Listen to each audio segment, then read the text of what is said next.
Bem-vindos ao nosso canal da Solidária TV. Neste canal irão encontrar muitas coisas, entre elas, muita informação sobre a nossa instituição, muitas atividades e, sobretudo, muita Palavra de Deus. Para qualquer dúvida, não hesite em entrar em contato connosco.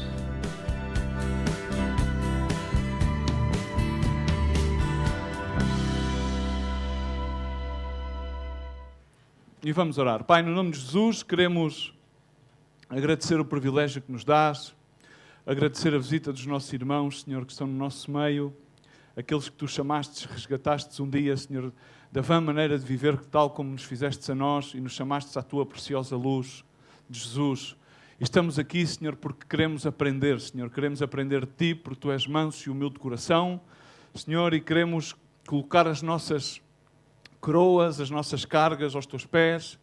Senhor, somente Tu tens palavras de vida eterna, Senhor, somente em Ti há refrigério, Senhor, somente em Ti, Senhor, há correção para os nossos passos. Por isso, Pai, no nome de Jesus Cristo, por meio da Tua palavra e pelo poder do Teu Espírito Santo, mediante a Tua graça, faz a Tua obra no nosso meio. Sabemos que aquilo que Tu um dia começaste nas nossas vidas, Tu vais levar a cabo. Somos obras em construção, mas Tu já nos vês consumados pela obra que Tu realizaste na cruz do Calvário. Por isso, nesta manhã, louvamos o Teu nome, Senhor, Te agradecemos e, Senhor, e pedimos a Tua bênção, Senhor, neste lugar e em qualquer lugar onde a Tua palavra, Senhor, esteja a ser entoada, porque ela não voltará a Ti vazia, senão que produzirá fruto, Senhor, apacível e agradável a Ti, diante do Teu trono da graça, Pai. Obrigado por tudo, no nome de Jesus. Amém. Amém.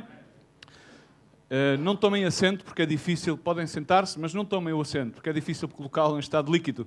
Sentem-se, por favor.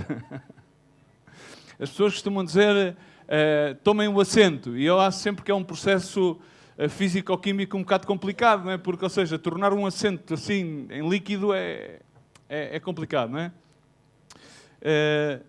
E é verdade que o coração do homem, na realidade, é enganoso sobre todas as coisas, mas Deus pesa o coração.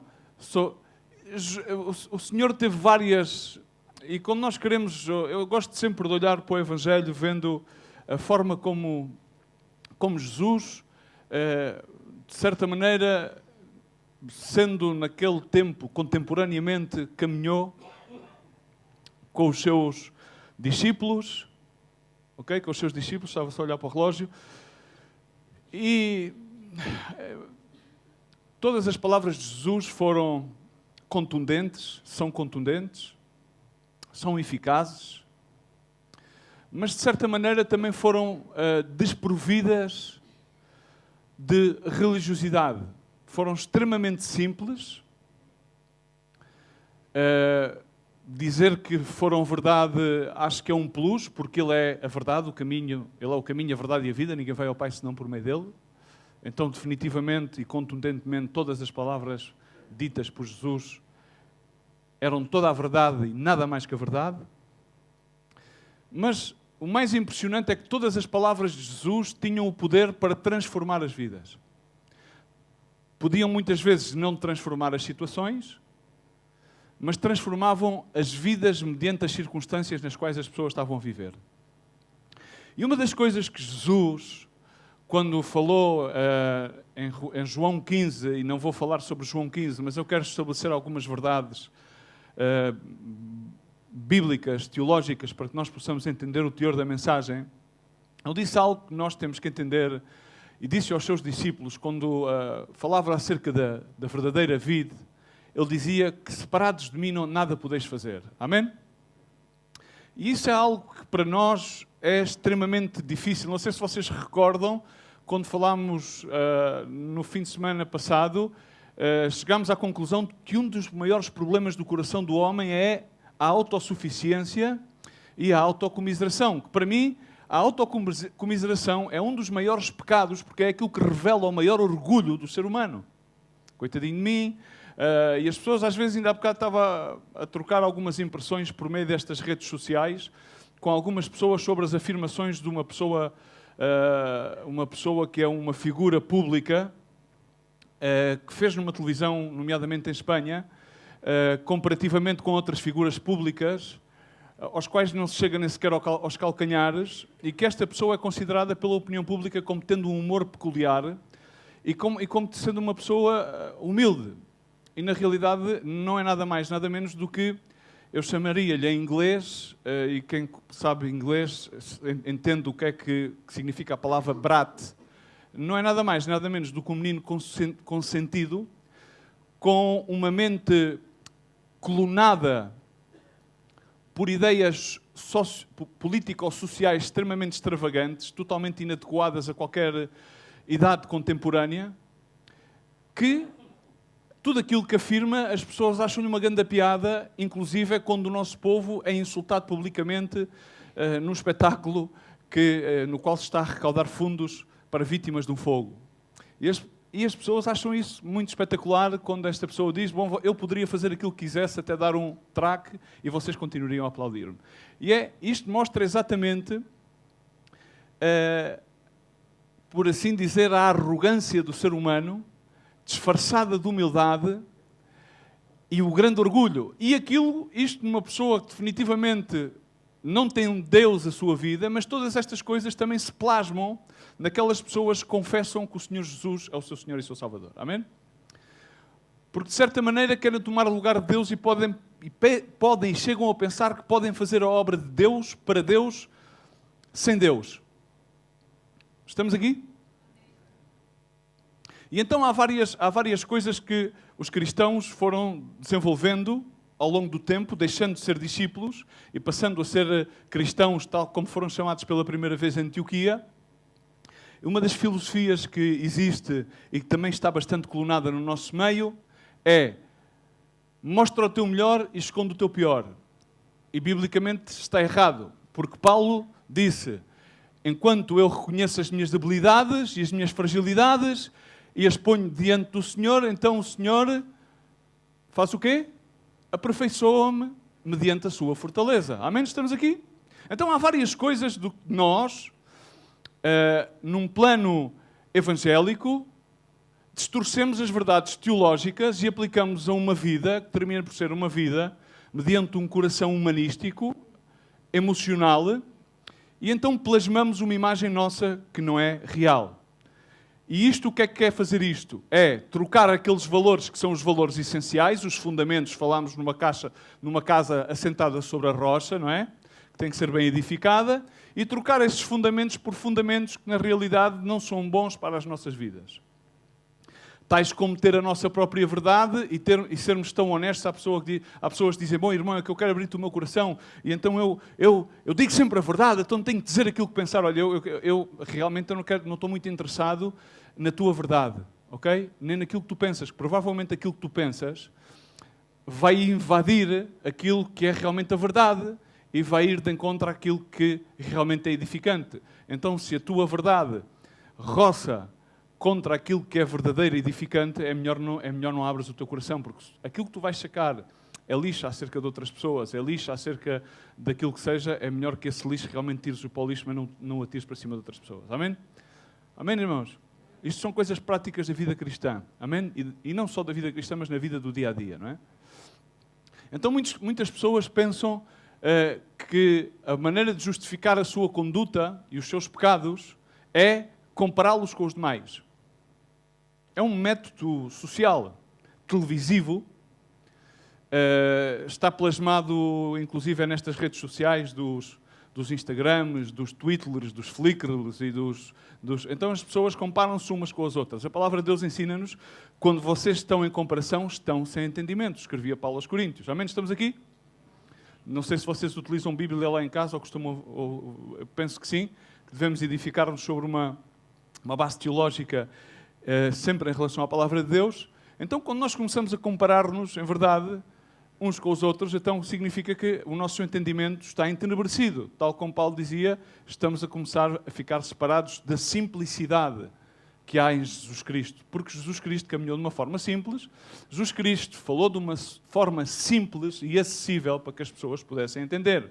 Ele falou acerca de temas agrícolas, ele falou acerca de temas meteorológicos, enfim, acerca de temas que eram contemporâneos ao tempo no qual as pessoas estavam no local geográfico, acerca da pesca, acerca de tempestades, acerca de muitas outras coisas, para ilustrar pontos de vista em parábolas para que as pessoas pudessem chegar a conclusões e para que elas mesmo razoassem. Uma das coisas que nós costumamos pensar é quantificar o pecado.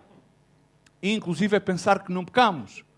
E então, muitas das vezes, porque vamos quantificar o pecado, e quando nós quantificamos o pecado, quantificamos e dizemos a minha atitude comparada com a atitude do outrem, bom, na realidade ele faz pior do que eu, não é? Então a palavra de Deus ensina-nos, na carta do apóstolo João, na primeira carta, que quando dizemos que não temos pecado, então estamos a enganar-nos em nós mesmos e a verdade não está em nós. Amém? Ok? Então, aquilo que devemos também chegar à conclusão é que, na realidade, nós pecamos. Diz a palavra de Deus, nós somos pecadores remidos ou redimidos, justificados pela sangue de Jesus Cristo. Porque pela fé e pela graça sois salvos. E isto não é algo fruto do nosso trabalho, mas sim da graça de Deus. Efésios 2, 8. Para que ninguém possa jactar-se ou gloriar-se. Amém, irmãos? Estamos aqui? Então, visto isto, tudo isto afasta-se daquilo que hoje em dia as pessoas chamam de relativo. Outras palavras, hoje de manhã estava a falar com a minha esposa acerca de, não do relativismo, mas enlaçando com um raciocínio, não só do relativismo, mas daquilo que as pessoas chamam a tolerância. A tolerância que as minorias hoje em dia entoam para que, ao ser tolerantes a certos determinados ideais e comportamentos que são totalmente aberrantes e não são aceitos aos valores sociais e morais, sejam impostos sobre as maiorias. Então, nós teremos como uma maioria, a nível social, tolerar certos e determinados comportamentos que são desviados dos valores éticos e morais e bíblicos, mas não vão tolerar os nossos pontos de vista, se não querem nos impor certas e determinadas coisas, inclusive de uma forma legal. Amém? Não sei se estão a entender aquilo que eu vos estou a dizer. Por exemplo, inclusive mesmo dentro das camadas jovens. As camadas jovens querem que, cada vez mais, aquelas pessoas que são mais velhas, sejam tolerantes a certos e determinados comportamentos. Porque senão os pais tornam-se puritanos, intolerantes. Mas é que as coisas agora fazem-se de outra maneira. Não, em todos os tempos houve coisas novas, mas os padrões comportamentais e de atitudes basicamente são sempre os mesmos. É que baixo a tolerância e de baixo a relatividade vêm os padrões que dirigem-se a atitudes, formas de pensar que são pecaminosas. E isto vai se infiltrando no meio da igreja. Então, em 1 de Pedro, diz a palavra do Senhor, entrando na Escritura, deixando depois toda a malícia e todo o engano, e fingimentos e invejas, e toda a maldicência. Vou lendo muito parafraseadamente.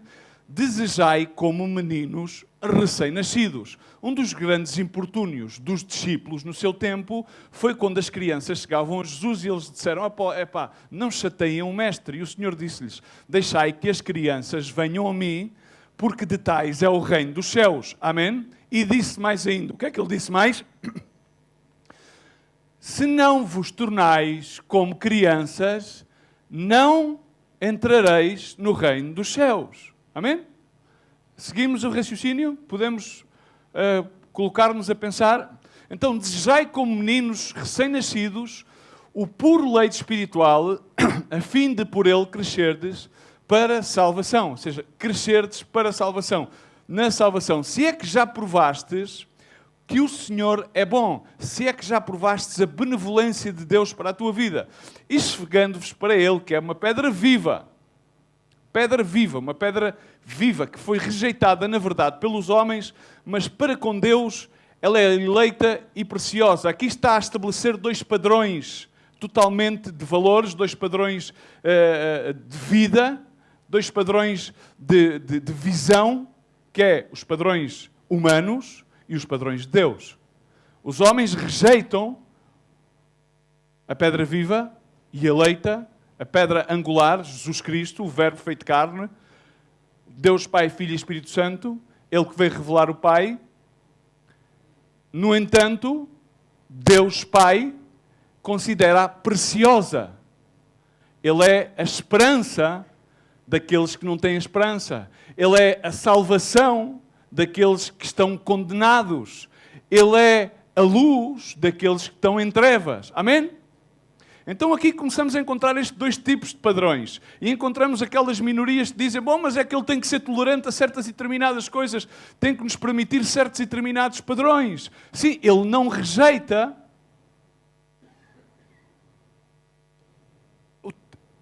não te rejeita a ti como pessoa, mas rejeita os teus padrões de comportamento. Quando tu te converteres a mim todo o teu coração e arrependeres de todos os teus maus caminhos, assim ensina a palavra de Deus. Então, vós também, fala a igreja, quais pedras vivas sois, então devemos estar vivos, significa devemos ter optado pelo padrão de valores, o qual emana de Jesus Cristo. Sois edificados como uma casa, diz comigo, como uma casa. Significa uma comunidade. Ok? Uma casa é uma comunidade, algo que está em construção, a fim de poderes oferecer-te sacrifícios espirituais. Diz comigo, sacrifícios espirituais. Agora, o que nós fazemos naturalmente, e o que é inato ao ser humano, é que nós queremos mostrar que somos, diz comigo, capazes. E então queremos mostrar as nossas capacidades. E a palavra de Deus pede-nos que não, como uma casa que está a ser edificada, apresentai sacrifícios, quê? Não vamos trabalhar, vamos levantar muros, vamos... Essa é a forma mais fácil de criar uma expressão falsa ou de falsa piedade. Estamos aqui? É uma aparência. É uma aparência de falsa humildade. Eu sou muito humilde, mas o Caetano Veloso, ele até faz pi. E o outro, mas eu pago impostos, e o outro não sei o quê. Eu poderia bater palmas e dar traques e vocês continuam a aplaudir porque era o maior. Por exemplo, pessoas como estas, e que muitas pessoas, inclusive do mundo cristão, são capazes de aplaudir e tolerar este tipo de palavreado e de invasão dentro dos seus lares. Amém? Muitos outros comportamentos, por exemplo, não é? E a seguir justificamos em que vamos fazer isto. E muitas vezes aquilo que nós vamos fazer não é motivado por um sacrifício espiritual que sai de dentro do nosso coração, mas é motivado de algo que nós queremos provar a alguém. Olha, nós fazemos isto, estás a perceber? Olha, eu faço isto, eu faço bem... Vês? Eu faço bem aos pobres. Isto chama-se autojustiça. Por isso a palavra diz que tudo aquilo que fizeres, fazê-lo como para o Senhor. E recordemos que Paulo falava a uma comunidade cristã que grande parte dela estava ainda não como empregados, mas como escravos. E então os vossos servos, os vossos patrões, mesmo que eles vos tratem de uma forma incorreta, orai e fazei das coisas como se estivesses a fazer para o Senhor. Não tentes que agradar a Ele, agradar a Deus. Amém? Isso é um sacrifício espiritual. Amém? Estamos aqui? Aceitáveis a Deus por meio de Jesus Cristo, porque Ele fez o sacrifício supremo. Por isso na Escritura diz, eis que põe em Sião uma principal pedra angular, eleita e preciosa. E quem nela crer não será confundido. Bom dia. Crês em Jesus Cristo? Então porquê é que estás confundido? Eu lembro-me de um irmão que teve muitos anos connosco na América Central e dizia, aqui há um espírito de confusão. Às vezes gera-se um espírito de confusão, porque querem-se misturar dois espíritos. Era como aqueles discípulos que chegaram e disseram, Senhor, nesta cidade não nos recebem aqui, esta cidade samaritana não nos recebem, nós vamos caminho a Jerusalém, o que é que queres que nós façamos? Que oremos como Elias para que deixe do céu fogo e os queime? E o que é que disse Jesus Cristo? Vós sabeis de que espírito sois? Estavam confundidos. Estavam confundidos, estavam perturbados.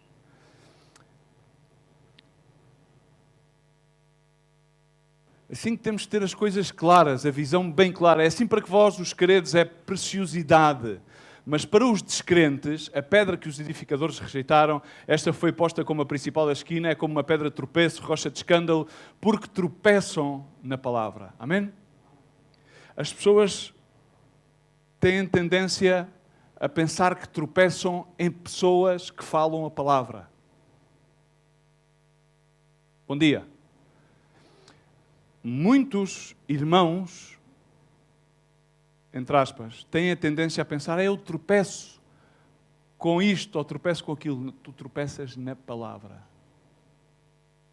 Grande parte das vezes tu tropeças na palavra. Não tens capacidade de abrires o teu coração e permitires que a palavra tome a sua ação. Porque tropeçam na palavra. Porquê? E segue a explicar. Sendo desobedientes para o que também já foram destinados. Há muitos que estão destinados para isso. Mas depois diz assim, aqui está a grande palavra de esperança, a palavra profética. Mas vós, amém? Estamos aqui. Vós sois a geração eleita, o sacerdócio real, nação santa, povo adquirido, para que anuncieis as grandezas daquele que vos chamou das trevas para a sua maravilhosa luz. Vós que outrora ou antes não eram um povo e agora sois Deus, vós que não tinham alcançado misericórdia, mas agora tendes alcançado. Podemos dizer amém esta manhã. Alcançamos a misericórdia? Amém. Agora, se nós fôssemos dividir este certo, eu dividia-o em 3 focos.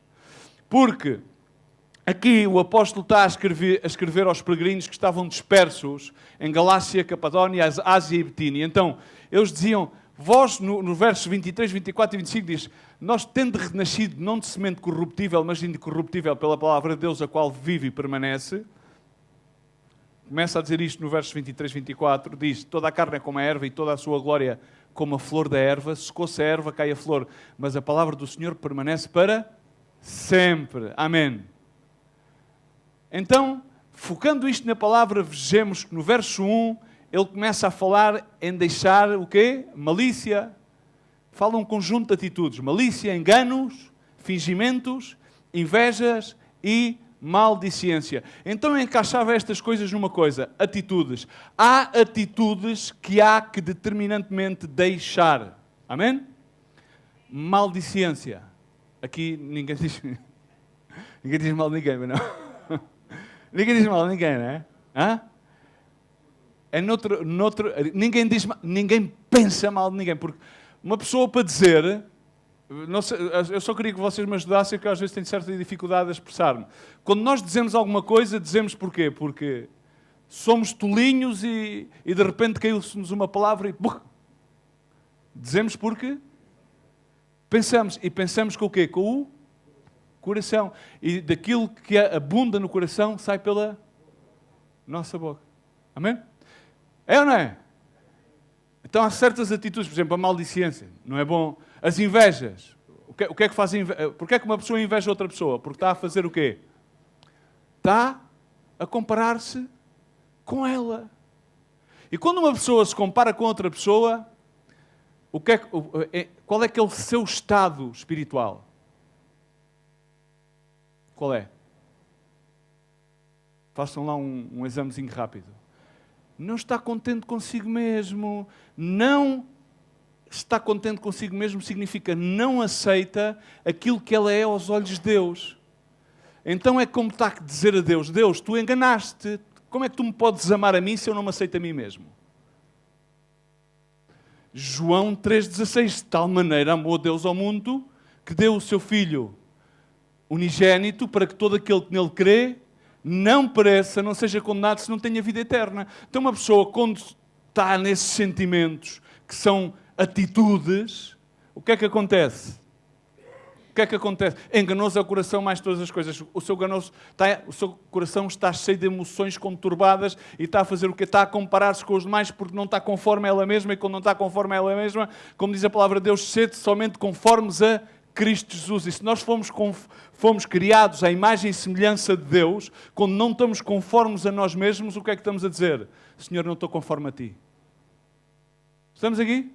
Então, este tipo de atitudes, há que deixá-las. E depois, este tipo de atitude acompanha a atitude de Adão e Eva. Veio o Senhor, onde é que você... Senhor, já viste? Oh, Senhor, eu sou inocente, pá. Viste a mulher que tu me destes? E vai... Senhor, foi a serpente, pá. Se tivesse inventado os chineses, não havia a serpente. A gente estava limpo. É o jogo da culpa. São atitudes que exteriorizam que têm que ser deixadas. Por isso ele diz, deixai, abandonai, deixando pois, isto é determinante. Quando a palavra de Deus diz deixando pois, significa que nós já entendemos que há certas e determinadas coisas que nós temos que ir diante de Deus, ao trono da graça e dizer, Senhor, ajuda-me a deixar estas atitudes, ajuda-me a deixar estas formas de expressão, ajuda-me a deixar eu associar-me com certas e determinadas mentes corrompidas, porque associar-me com certas e determinadas pessoas, essas associações corrompem as boas costumes. Ajuda-me a deixar isso, porque isso vai-me fazer com que eu exteriorize más atitudes. E quando nós começamos a aplicar o deixando pois, estamos determinados. E então o Espírito Santo, que não é o Senhor dá-nos um Espírito, que é o Espírito de cobardia, não é? Não é de cobardia. É que às vezes penso que sou, como é que se chama isto? Como é que é aquela doença, aquela coisa? Disléxico. Leio as palavras ao contrário. Afinal, o Senhor dá-nos um espírito que não é de cobardia, não é um espírito de poder, de amor e de moderação. Para quê? Para que também esse espírito, diz ao Espírito Santo de Deus, que Ele pôs em nós o espírito do querer e do fazer. É o seu espírito a actuar em nós. E isso é aquilo que é absolutamente necessário que nós permitamos que atua na nossa vida para podermos tomar a leite espiritual. Deixando depois para tomar a leite espiritual. Porque é necessário que Jesus se glorifique nas nossas vidas. Amém? Amém? Seguimos então a uma segunda parte, que é, Ele é a semente incorruptível, o verbo, a palavra. Mas para que as novas atitudes comecem a tomar lugar nas nossas vidas, este verbo, a palavra, a semente, a mensagem da cruz, diz que no princípio era o verbo e o verbo estava com Deus e o verbo era de Deus. Ele estava desde o princípio e Ele veio e habitou no meio de nós e manifestou a sua glória. Diz que o poder da cruz, já dizia Paulo, Cristo não me enviou para batizar, mas pregar o Evangelho, não em sabedoria de palavras, para não se tornar vã a cruz de Cristo. Há pessoas que querem tomar muita sabedoria, querem tratar de... Enfim, mas a palavra da cruz é loucura para aqueles que parecem, mas para nós, deve ser para nós, aqueles que recebemos a salvação, deve ser poder de Deus. Porque a palavra de Deus ensina, eu destruirei a sabedoria dos sábios e aniquilarei a sabedoria e o entendimento dos entendidos. Amém? Nós devemos conhecer somente a Cristo e este crucificado. Loucura para aqueles que não creem, que não aceitam, mas poder para a salvação de todos aqueles que nele creem e têm os seus olhos. A cruz está sempre intimamente relacionada, é o epicentro da obra de Cristo. Foi na cruz e é na cruz que se celebra a vitória. É aí que a sangue foi derramada para limpar os nossos pecados. Amém? Isso tem sempre incluir, e tem que incluir a cruz no último ponto e no terceiro ponto, que é o epicentro de todas as coisas, que é Jesus Cristo Nazareno. Porque os versos 4, 5, 6 e 7 e 8, que se referem à pedra angular rejeitada pelos homens, pedra que é viva, refere-se única e simplesmente a Jesus. Paulo escrevia aos Coríntios, onde é que está o sábio? Algum de nós é sábio? Algum de nós é escriba? Algum de nós pode ser um questionador deste século? E continua dizendo, porventura não tornou Deus a loucura, a sabedoria, não tornou Deus louca a sabedoria deste mundo, visto como na sabedoria de Deus, o mundo pela sua sabedoria não conheceu a Deus. E continua, cada vez mais caminhamos ao carácter, quando Paulo escreve a Timóteo acerca do carácter dos últimos dias nos quais sobrevirão tempos penosos, o mundo não quer reconhecer a Deus. Amém? E o mais engraçado é que no seio da igreja quer-se infiltrar o mundo. Quer-se infiltrar o mundo. Homens sem afeição natural, caluniosos, soberbos, blasfemos, desobedientes. Aprova Deus salvar pela loucura da pregação aqueles que creem, porquanto os judeus pedem sinal e os gregos buscam sabedoria.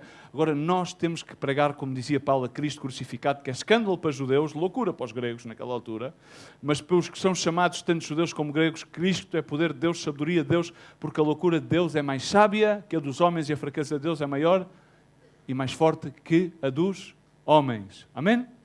Então, irmãos, simplesmente não podemos enredar-nos em fábulas legalistas, senão devemos que atentar para a perfeita lei da liberdade que é em Cristo Jesus.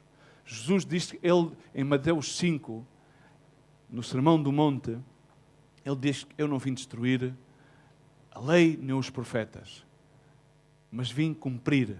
Ele é o cumprimento supremo de toda a lei. Porque ele disse, até que passe o céu e a terra, de modo nenhum passará da lei um só i ou uma só tilde, até que tudo seja cumprido. Amém? Amém?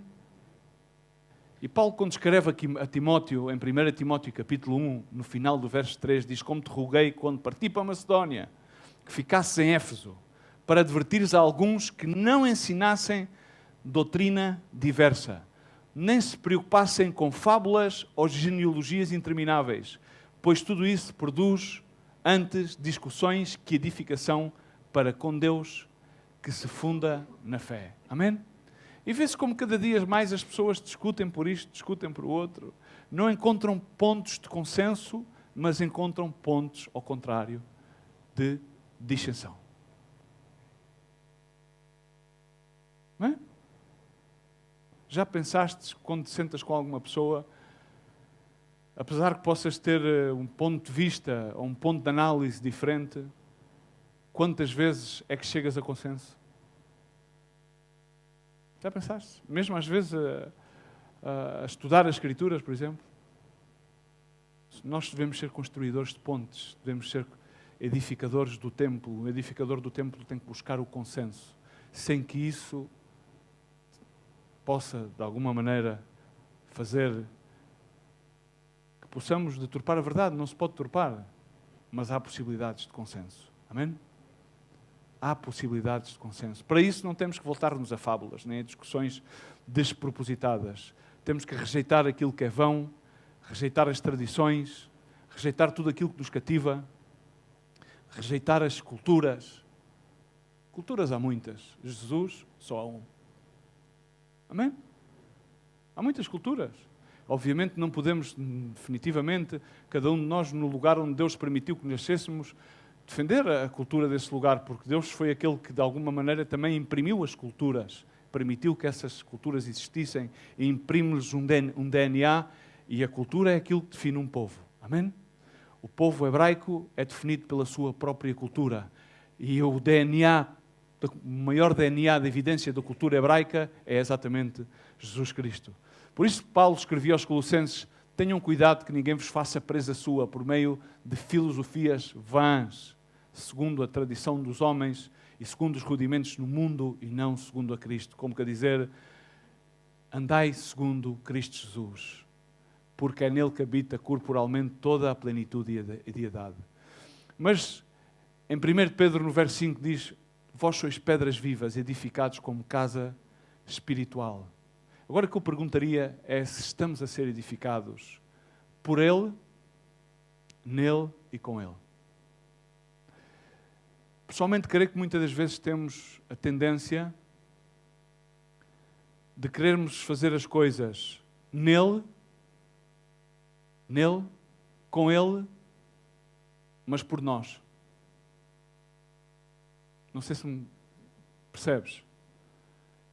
O princípio do sacerdócio e o princípio do discipulado tem que ser edificado por Ele. Todas as coisas foram feitas por Ele, para Ele e nele subsistem. Amém? Então o princípio do sacerdócio, do discipulado e do professar uma fé e um credo em Cristo Jesus é ser edificado por Ele, nele e com Ele. Mas eu creio que nos tempos nos quais vivemos, nós estamos a conseguir fazer uma adaptação um bocado maquiavélica e começamos a fazer as coisas de outra maneira. Estamos a ser edificados com Ele, nele, mas fazendo as coisas por nós. Para criarmos a nossa imagem à sombra dele. E justificar-nos que fazemos as coisas para Ele. E aqui, como se diz na boa gíria portuguesa, é que a porca torce o rabo. E então aqui é que temos de deixar essas atitudes e voltar sempre ao princípio. Deixar deixando, pois, as aparências, a malícia, a maldicência, a inveja, deixando, pois. E então Paulo, quando encontrou a igreja de Roma, que era uma igreja, pois, dos tempos assim, um bocadinho parecida também com a sociedade, tanto a sociedade de Corinto como a sociedade de Roma, era muito similar aos tempos que vivemos hoje, talvez igual à sociedade, talvez, de Londres ou de Nova Iorque, não assim um bocadinho mais cosmopolitas, onde confluem todo o tipo de culturas. E cada um professava ser de cada qual, com as suas riquezas, pois, teológicas, filosóficas, económicas e sociais, e ele pedia única e simplesmente aquilo que todos nós muitas vezes pregamos, dizemos, mas do dito ao feito, eu gosto de utilizar um dito espanhol, que del dicho al hecho va um grande trecho. Então, ele dizia aquilo que nós entoamos muitas vezes: rogo-vos, pois, irmãos, pela compaixão de Deus, que apresenteis os vossos corpos como sacrifício vivo, santo, agradável a Deus, que é o vosso culto racional. E depois vem a parte de não conformarmos este século, renovar o nosso entendimento, renovar a nossa visão das coisas. E quando nós lemos esta parte, então nós pensamos que é vir ao culto, que é dar o dízimo, que é eventualmente fazermos obra social, como fazemos também, e está bem. Mas depois tudo isto pode cair numa rotina e perder a essência. E quando perde a essência, torna-se numa fase de subsistência para nós e numa plataforma de espelharmos e criarmos a nossa imagem. Ok? E então aqui a porca começa a torcer o rabo. Porque quando nós vamos à 1 de Pedro, diz que apresenteis sacrifícios espirituais. E aquilo que Paulo aqui fala, o sacrifício vivo, santo e agradável, não é tanto sobre nós fazermos as coisas, mas é simplesmente permitir que Deus faça nas nossas vidas. Bom dia. E aí é que está complexa a coisa. Por isso é que também Paulo escrevia acerca daquelas jovens donzelas, falava numa figura de estilo de escrita, que estão sempre a aprender, mas nunca chegam ao pleno conhecimento da verdade. Podem passar anos de culto em culto, congresso em congresso, campanha evangelística em campanha evangelística, mas nunca chegam ao pleno conhecimento da verdade. Significa, nunca chegam ao pleno conhecimento da revelação de quem é Cristo Jesus. Amém? Irmãos, e aqui vem aquilo que diz a palavra do Senhor, é misericórdia quero e não sacrifícios. Ele diz misericórdia. E em 1 Pedro 2, 9 e 10, quando fala sobre uma geração eleita, obviamente que aqui está a plasmar em relação ao povo hebraico, judeu, a nação, mas ao mesmo tempo a todos aqueles que estamos injertados neles por meio de Jesus Cristo, parece que estas afirmações são um bocado classistas e elitistas. Bom, nós somos mais especiais que os outros. E às vezes até parece que nós nos sentimos especiais e melhores do que os outros. E se nós vamos ver porque é que Deus escolhe o povo judeu, é porque ele era o povo mais... Porquê é que foi escolhido o povo judeu? Era o povo mais vil. Era o povo mais insignificante. Para que a glória fosse... Temos este tesouro em vasos de quê? De ouro? Não, de barro. Para quê? Para que a excelência e a glória seja de Deus. Amém? E o nosso padrão mental é que às vezes pensamos que somos a Meca, somos os últimos. E às vezes, tendencialmente, nós neste ministério pensamos que somos a Meca. Somos melhores que todos. Cuidado. Porque isso é... Queremos aparentar essa humildade que é uma falsa humildade, que é um orgulho do tamanho dos Himalaias. E o orgulho e a soberba precede a queda. E às vezes pomos altas expectativas. E essas altas expectativas levam-nos a destacar-nos em uma atmosfera de competitividade, de rivalidade e de querer controlar. E então tiramos o controle às mãos de Deus. E vejamos que Jesus Cristo ensinou, e falámos aqui isto no último domingo. Aquele que queira ser o primeiro dentre vós, seja o último. Amém? Estamos aqui? Agora, porque Jesus veio para um povo que era um povo que era rejeitado, ele mesmo veio e foi rejeitado, ele não se entreteu em fábulas, não se entreteu nas tradições, ele caminhou de uma forma... Ele caminhou entre pecadores, entre publicanos, entre alcoólicos, entre prostitutas. E provavelmente hoje, se viesse ao meio da igreja evangélica, havia muitas igrejas onde ele não entraria. Não porque ele não quisesse entrar, é que não o deixariam, ficaria à porta. Tal como a igreja de La Suíça. Então nós pensamos que podemos alcançar muitas coisas, mas, no entanto, não somos nós que alcançamos as coisas, não é Ele que nos dá as coisas. Até os nossos dons, cuidado, até os dons que o homem tem. Irmão, é que eu sou muito bom a fazer. Pois és, mas aquilo que tu és bom a fazer foi um dom de Deus. Então dá graças a Deus. Eu sou bom a fazer isso. Graças a Deus. Eu sou bom a colar, a pegar, sou bom a... Graças a Deus. Então podes aprimorar o teu dom e abençoar, mas é tudo graças a Deus, porque até os ministérios, diz que Ele deu uns como apóstolos, outros como pastores, diz que quem é que Ele deu? Hoje apresenta o apóstolo fulano tal, parece que é um mérito dele, que às vezes são apóstolos de plástico. Ele é que deu os dons, Ele é que deu os ministérios, Ele é que são dons de graça. Inclusive Ele é que deu a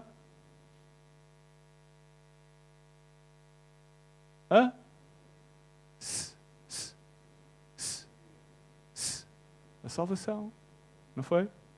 Mas às vezes a gente parece que a alcançamos, é ou não é? Às vezes sentaste conta por ti, parece que foste tu que chegaste e alcançaste a salvação. Chegaste lá e já mereço a salvação, já fiz tudo para merecer a salvação, não é? Como aquele jovem rico, o que é que eu tenho que fazer mais? Já dei, já fiz, já aconteci, e és mãe, e quando disser, tens que vender tudo e dar aos pobres, eu disse, já. Virou as costas, penosamente, e foi-se embora. E às vezes nós pensamos, mas diz a palavra do Senhor, não, que pela graça sois salvos, por meio da fé, e isto não vem de vós, não vem de Deus, é um dom de Deus. Então, nós temos que fazer as coisas mais para destacar a Jesus nas nossas vidas, mais para destacar a Jesus Cristo no epicentro deste ministério e desta igreja, do que muitas das vezes propriamente os logotipos. Se não quer Jesus Cristo. Por isso, quando Paulo escrevia aos Efésios, diz, nada façais por contenda ou vanglória, mas com humildade. E o que é que diz? Porque é que não consideras a pessoa que está ao teu lado superior a ti mesmo? Quantas vezes é que já tentaste praticar isto? Quantas vezes é que puseste em prática a regra de ouro? Aquilo que tu queres que os homens te façam a ti, falo tu também. É o Sermão do Monte, Mateus 5 até Mateus 7. É o básico do Evangelho. E a regra de ouro, que é chamada a regra de ouro, é aquilo que tu queres que os homens te façam a ti, faz aos demais. E quando tu de repente dizes, sucedeu isto, valha-me Deus, ai. Pois, se sucedeu isto, é que provavelmente tu já fizeste isso a alguém. Ou já contribuíste isso para a vida de alguém. Porque Deus escreve direito por linhas tortas, meu amigo.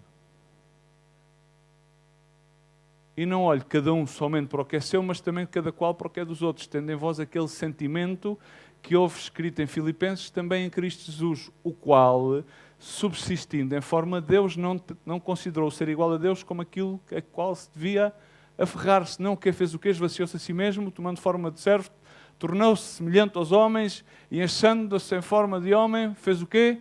Exaltou-se ele mesmo.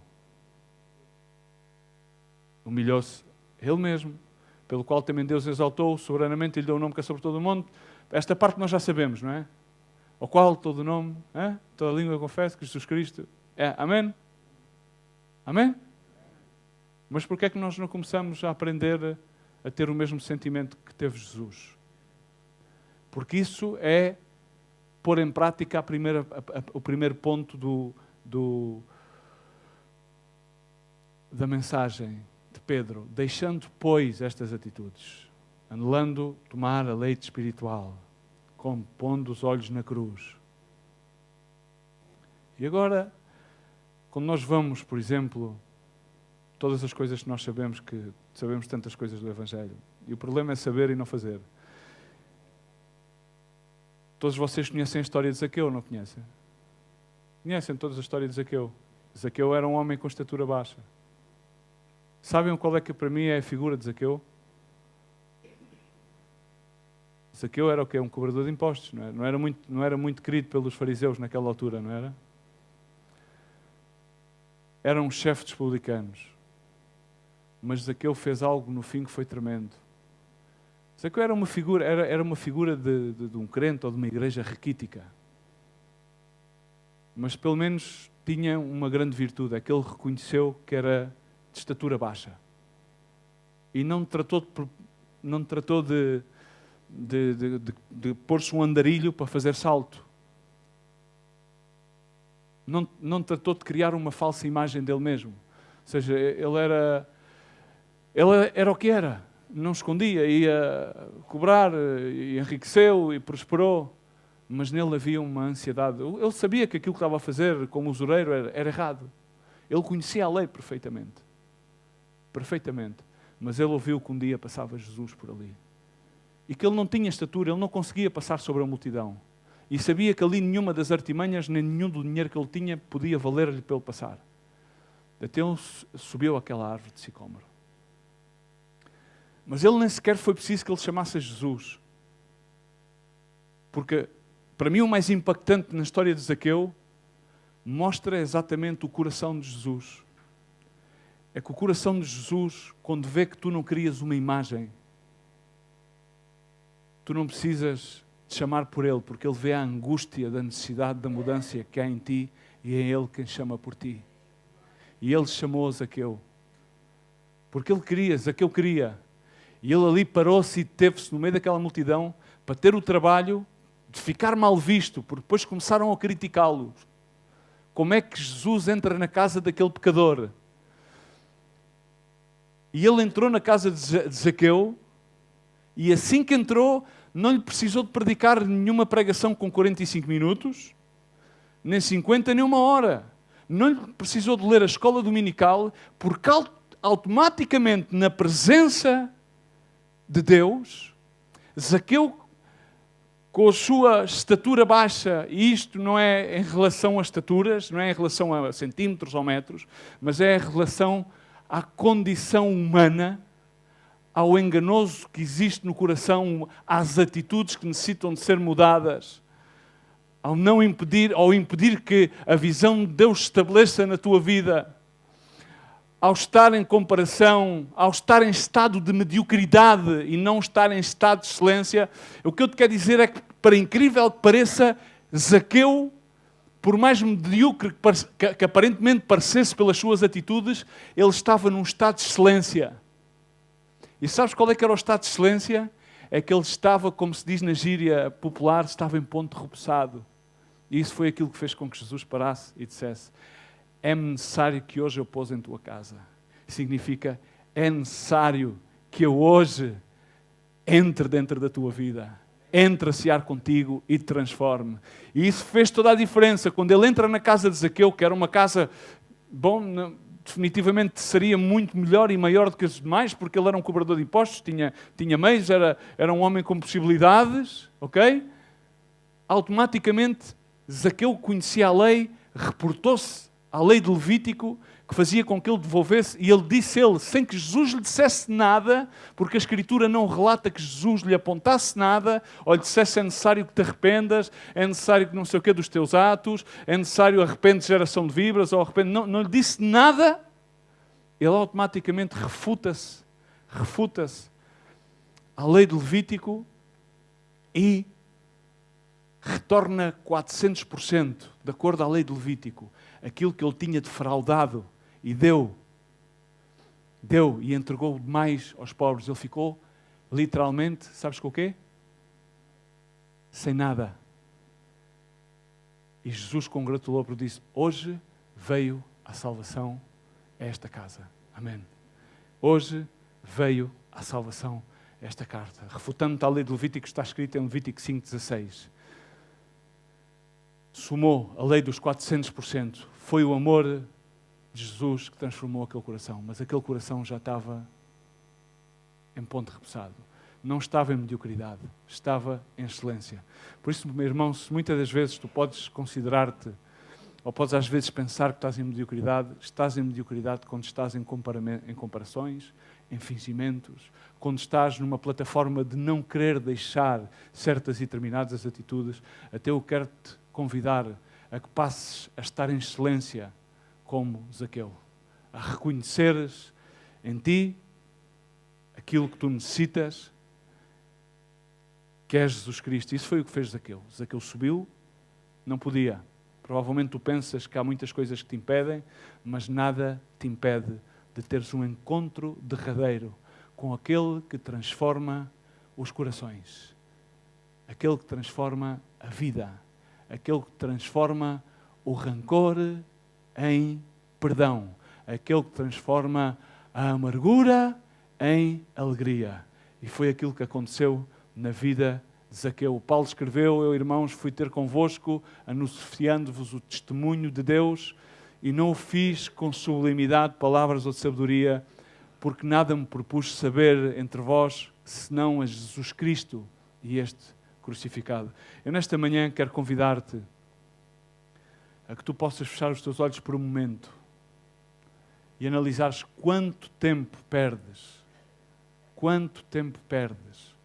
a criares argumentos, raciocínios, barreiras entre ti, entre pessoas, entre ti, entre a sociedade, entre ti, entre os teus pais, entre ti e a tua esposa, entre ti e os teus filhos, para justificar atitudes que de antemão tu sabes que estão equivocadas, atitudes que são de acordo a um padrão deste mundo e não são de acordo ao padrão da pedra viva. Quantas vezes dás por ti a pensar que estás a fazer a obra de Deus, mas em vez de estás a edificar nele, com ele e para ele, estás a edificar com ele, nele, mas para criares uma imagem para ti? E que provavelmente é tempo e é absolutamente necessário que, deixando depois estas coisas, aneles tomar de leite espiritual, tal como um recém-nascido, e não tenhas medo da tua estatura, não tenhas medo aos teus fracassos, não tenhas medo à tua fragilidade, à tua debilidade, e não queiras propagar uma imagem que não é verdadeira e não é correta, e não deixes que o teu coração te engane, mas possas ter a bravura daquele homem pequeno, que era um publicano, mas teve a bravura, estava em ponto repuxado, era considerado pelos mais medíocres, era acusado de tomar partido do seu povo, mas ele necessitava a Jesus Cristo. E teve uma oportunidade e aproveitou isso. Ele subiu e ele não teve que pedir. A única coisa que ele teve que fazer foi ouvir a voz de Deus. E Jesus disse: desce depressa, agora.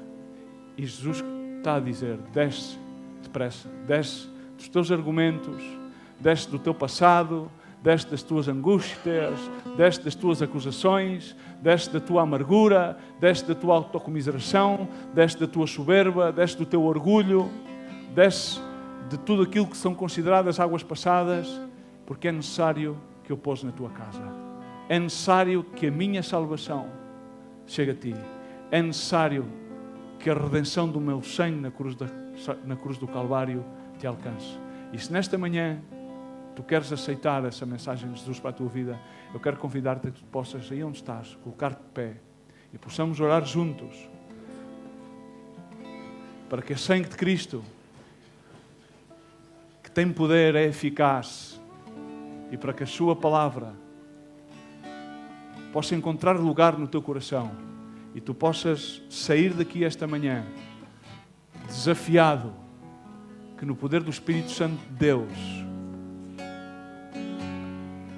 tu possas deixar, pois, todas essas coisas que te impedem de tomar a leite espiritual e de forma eficaz seres esse sacerdócio real, nação santa, povo escolhido por Deus, que foi chamado das trevas à sua maravilhosa luz, que outrora não tinha alcançado misericórdia, mas que alcançou misericórdia mediante Jesus Cristo e este crucificado. e que possas dizer: sou uma nova criatura, renovo-me em Cristo Jesus.